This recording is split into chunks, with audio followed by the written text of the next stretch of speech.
when I met the Beatles for the first time, Stuart already adopted that image.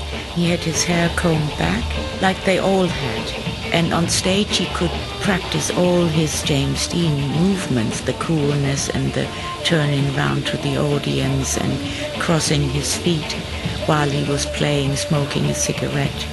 Things like that, which definitely came from James Dean.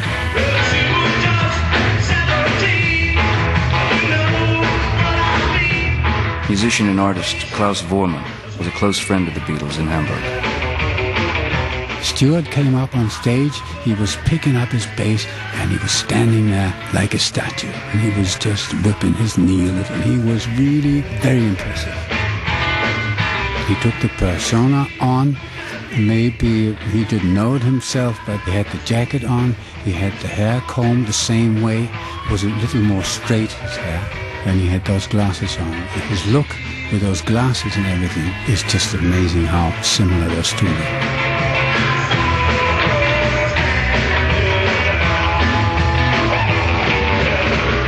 Young Steve Sutcliffe, who was in the band, to me was always a teenage James Dean, look-wise and some of the way that he carried himself.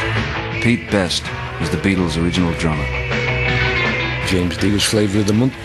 And when you saw the photographs and his image and, you actually saw the films and sort of gone into the new idea, the way he was handling things, it was a talking point. We were teenagers, we were part of that whole revolution, rebellion.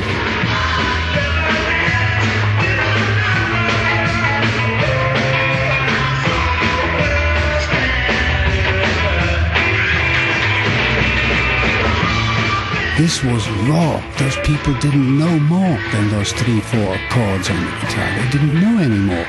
And they sang little rebellion songs and they were having a great time.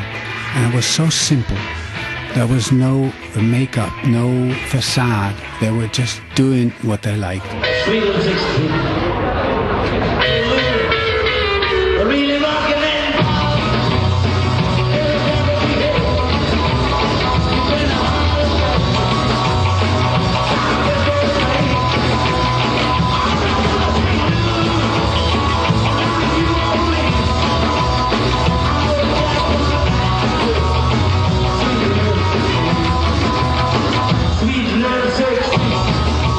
It was a generation thing.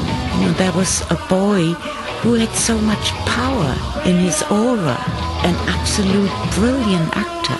So for a young man then to be that good in his art was outstanding.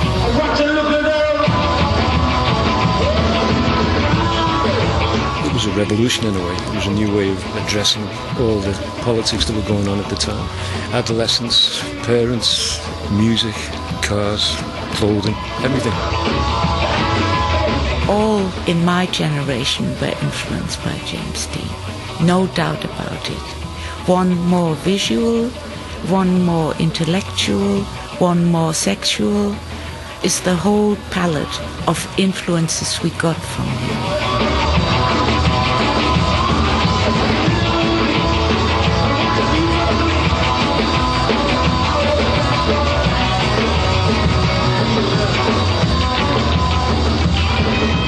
Once Dean had finished work on Rebel Without a Cause, he entered several more road races before he started filming Giant with Rock Hudson and Elizabeth Taylor. Dean played another rebellious character, the surly ranch hand Jet Rink, who strikes it rich and becomes a corporate giant. My well came in big, so big, and there's more down there, and there's bigger wells. I'm rich, baby. I'm a rich one. I'm a rich boy. Me, I'm gonna have more money than you ever thought you could have. You and all the rest of you stinking sons of Benedicts. Jimmy found it difficult working with two huge stars. Carol Baker had several scenes to play with Dean. When he was suddenly confronted with a film where he wasn't the first star, but he was in fact the third star, and his part wasn't as large, and he wasn't as big a name just because he hadn't spent as many years in the business as Elizabeth Taylor and Rock Hudson, it was very difficult for him to take. Dennis Hopper. We were out on Giant, and there are 4,000 people lined up about 100 feet away from where Jimmy was doing his first scene with Elizabeth Taylor. And it's the only time I ever saw him nervous at all on the set. He could barely speak, he was so nervous. And suddenly he turned and he walked off. He walked about halfway between where we were shooting and where the people were. He just nonchalantly walked out, unzipped his pants, peed, zipped it back up, walked back into the scene. Did the scene the first take, got it, and so on. But on the way back in the car, back from location, I said, Jimmy, I've seen you do really a lot of strange things, but today really, that takes it, babe. What was that all about? He said, well, I was really nervous. I mean, I'm working with Elizabeth Taylor. He said, I'm really nervous. First time I have a scene with her, I can't even speak. And so I had to take a pee. And I thought, well, it's not working in this sequence for me. So I figured if I could go and pee in front of those 4,000 people, I could get back there and I could do anything on film. Who gets hold of as much land else they took it off somebody else? You're not exactly loyal to your employer, are you, Jed? No, sir, I'm not complaining. I'm not complaining. They bought this land long ago. The Benedicts. They got it through purchase years ago. Bought it, they took it off a bunch of ignorant Mexicans. Why, that's not true, Jed.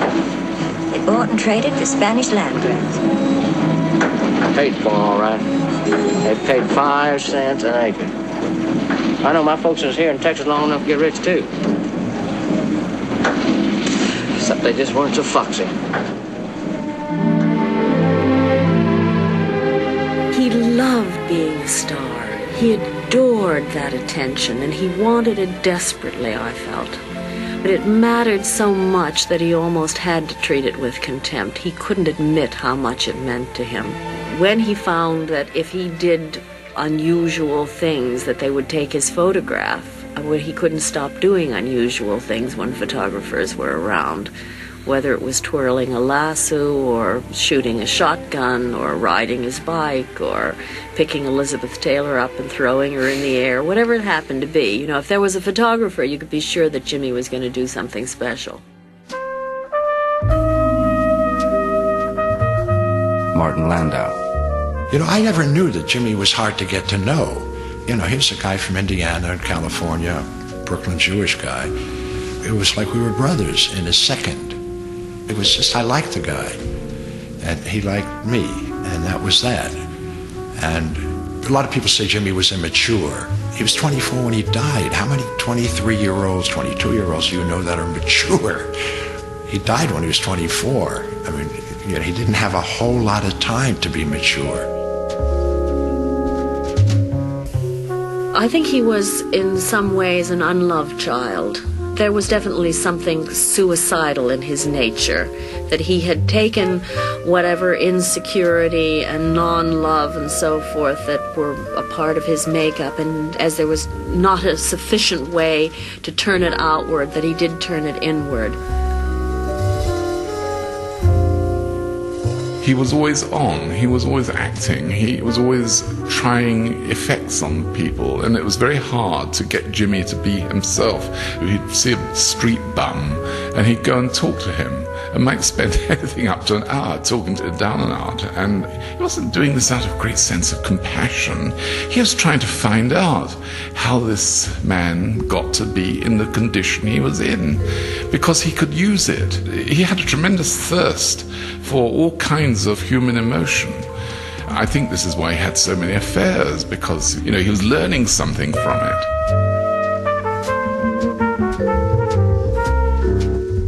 Jimmy was becoming troubled, and he would often call Eartha Kitt, who had been a friend since his early days in New York. As I was mostly in New York doing a play, he would call very often to tell me what his feelings were that he was going through at the time he was involved in filming Giant. He felt that the people whom he was working with, which was Elizabeth Taylor and Rock Hudson, were not creative, growing actors. They were just people who spoke words, but they didn't get involved with their character. And he said, just because you put gray hair on someone and make them up to look older does not mean that they become older. You have to become older within yourself. And he felt that they were not able to do that. And he also felt that he was held back in his growing in the character. He was not very pleased with the end of Giant at all.